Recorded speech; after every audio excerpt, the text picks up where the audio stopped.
The Nigerian power sector, no doubt, has been plagued with structural issues in all key areas: its generation, gas supply, transmission, and distribution. However, in a bid to address these challenges associated with electricity supply in the country, federal government in 2013 privatized the power sector with a goal of improving power supply to the masses. Years later, the fundamental challenges still exist, making electricity supply remain largely inadequate. Although the country has an installed capacity of 12,522 megawatts, it's only able to generate around 4,000 megawatts, which is insufficient for the population of over 200 million people. As poor power supply has remained a drawback for the economic development across the country. Let's understand this. I'm being joined by Skype by the Managing Director and Chief Executive Officer of Century Power Generation Limited, Dr. Chikweluka Ume. Dr. Ume, good afternoon, and thank you so much for having you join us on the show. Good afternoon, Tolulape. Thanks for having me. Let's start with the recent statement by the Minister of Power, Mr. Abubakar Aliyu, admitting that Nigeria's current electricity generation is incapable of powering the economy of over 200 million Nigerians. How would you rate activities in the power sector as we now have in the half-year mark? We had promises of better supply, disappointments around all of this, grid collapses, and all of the tariff issues. Where do we start from? I think what the minister said is what we all have known for quite a while, and we've been saying for quite a while. We have a system, an electricity system in the country that is completely broken, and we've tried several things to fix it, and we still have not been able to fix it. So this is the point where we go back to fundamentals. If you're doing something and it's not working, that's when you start to ask yourself critical questions. I mean, first things first, if you assume that the electricity sector is a football team, just like we have in Nigeria, and we're trying to go and play the World Cup, what do you do first? The first thing you do is to find an excellent coach, someone that understands football, or someone that's an excellent manager that will be able to bring a good team together. Irrespective of where they come from, you're looking at only the skills and qualifications of the people that are supposed to be on the team. And then you give them the right training, give them the right tools, and support them to go and play and encourage them properly. This is what we need to do to the electrical industry in Nigeria. We need to have the right players in the right positions across the board. Now, we have several different organizations that are supposed to be chaperoning the electrical system in the country. But as you can see, it has not worked. This is the time for us to go back to fundamentals and start to rebuild the system. Now, there's been calls to revoke the privatization that's been done. I don't think we need to take the step backwards. We need to take a look at where we stand now and start to fix it. First of all, fix the discos. What do we need to do to fix the discos? I mean, I think we have an idea, and with Genco, with gas pipelines, and so on and so forth, we have an idea. But let's go along with the conversation, and we'll dig in more details. Yeah, clearly a lot is in the bag. We have not had any updates with regards to the Siemens Power Project collaboration. How disappointing is this reality as we continue to record challenges and issues unattended to? What really is Siemens to do to support our power sector? Well, Siemens was brought on to try and fix the different parts of the value chain. You know, they were supposed to work on transmission, work on distribution, refurbish some of the existing generating plants. You know, but I think when this project came out, some of us said it. Siemens is probably not the right company to do this, not because it's not a good company. Siemens is an excellent company, and they do very good work. But we need to address the fundamental problem. Fundamental problem is that the government is still involved in the power sector to the point that they are creating a bottleneck to real development happening. If you hearken back at the telecom system or the telecoms industry in the country, we privatized it. Private companies came in and they took every part of that sector, fixed them, and then started to provide service. And NCC provides regulation to enable them to grow organically. We need to do the same thing in the power sector. What that means is the overregulation that we're doing today we need to go back on that. Okay? We need to truly allow the private companies, especially the investors that have the muscle, to put money into the sector, to drive this sector. There are a lot of private investors in Nigeria and outside Nigeria that have the money, that have the know-how, that want to put money in to drive the sector. Now, that's when you have companies like Siemens, like General Electric, and other companies that make equipment for the power sector come in and sell the equipment, provide operation and maintenance support, and have the system to start working. That's what we need to see. If we look back at the amount of money that the government has spent in interventions in the country, we see that we are throwing good money after bad money. And it's not going to end as long as we continue to do it this way. Great stuff. From a revenue perspective now, which is where I always like to also to stay put, the issue of cost-reflective tariff has been on for some time. But how do we deal strategically with the DISCOs, GENCOs, and others with revenue shortfall and debt-owed banks? CBN also put in so much money to support this sector. What is happening with regards to revenue? Again, we're throwing good money after bad.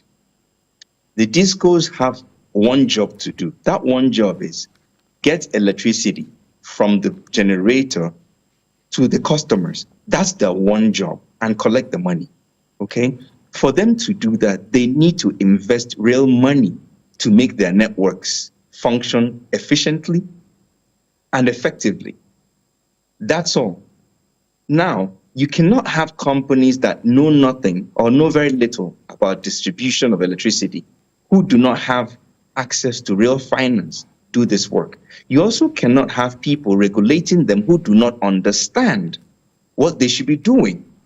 So we need to allow the DISCOs make the investments that they're supposed to make, whatever capex that they need to spend, let them go spend it and fix their individual networks. But at this time, we are in a very big hole. So what do we do as a country? We need to get creative. And part of what we could do is to have mini grids within DISCOs.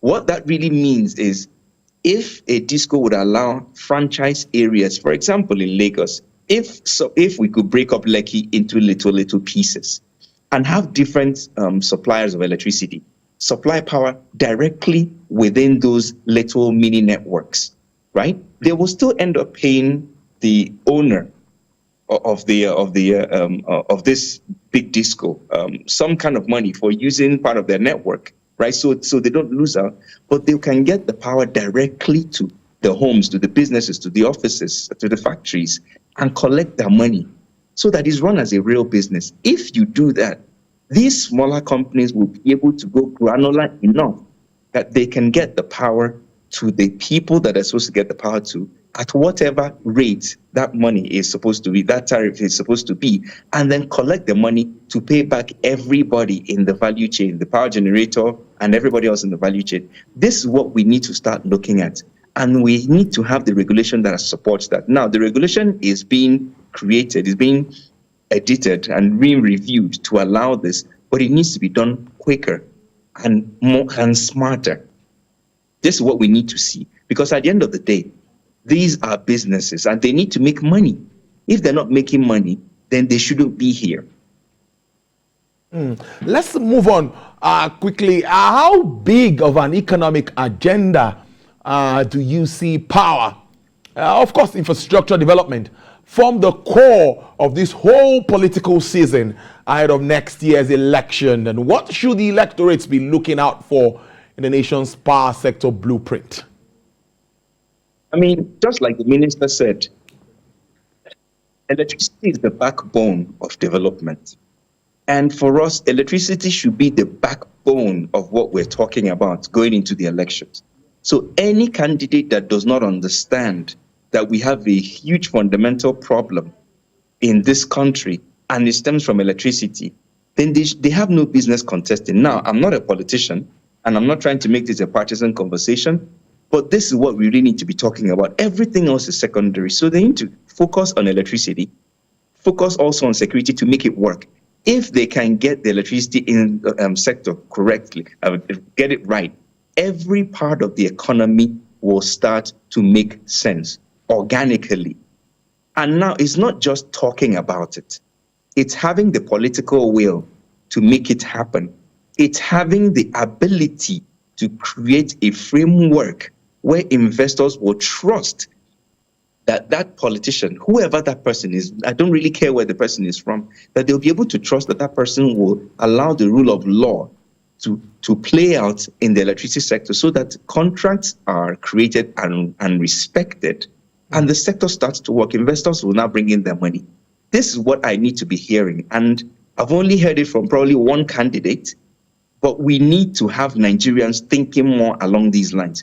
If this is not done, 4 years from after this election is done, we're still going to have the same conversation, and we will still be where we are today, producing less than 4,000 megawatts of electricity, and we'll still keep having the same rhetoric. This is no time for talking anymore. We need to see real action. So anyone that is serious about running this country should be talking with data, real data, because without data, you're not really going to make an impact.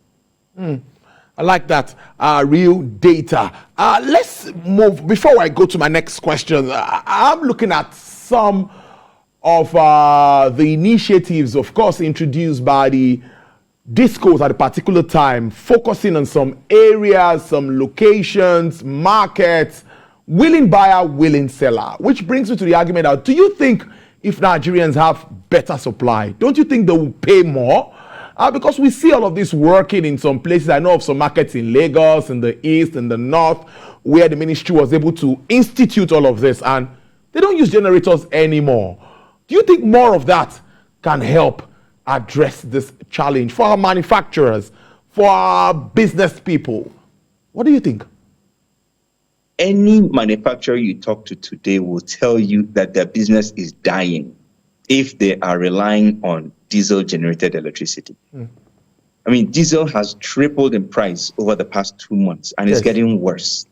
Okay, so anybody that's trying to manufacture anything with those prices is out of business, essentially. People are scrambling now to look at gas, which we've been talking about for many years. But still, people will happily pay double what they're paying now as an electricity tariff, if they are going to get steady, reliable power.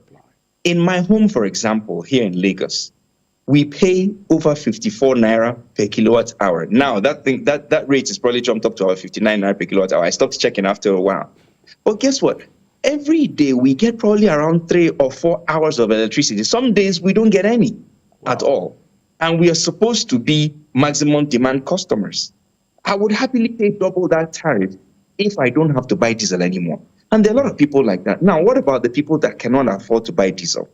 People that cannot afford to buy petrol to run their homes or to run their businesses. What happens to them? They have no power, essentially. So people would happily pay much more for electricity if they're going to get the supply. What that means is there's a lot more money that's available to GenCos. There's a lot more money that's available to discos to make the right investments, to get this power to people, to get this power to factories. And a lot of the insecurity we're seeing today is because people are not employed. People need money.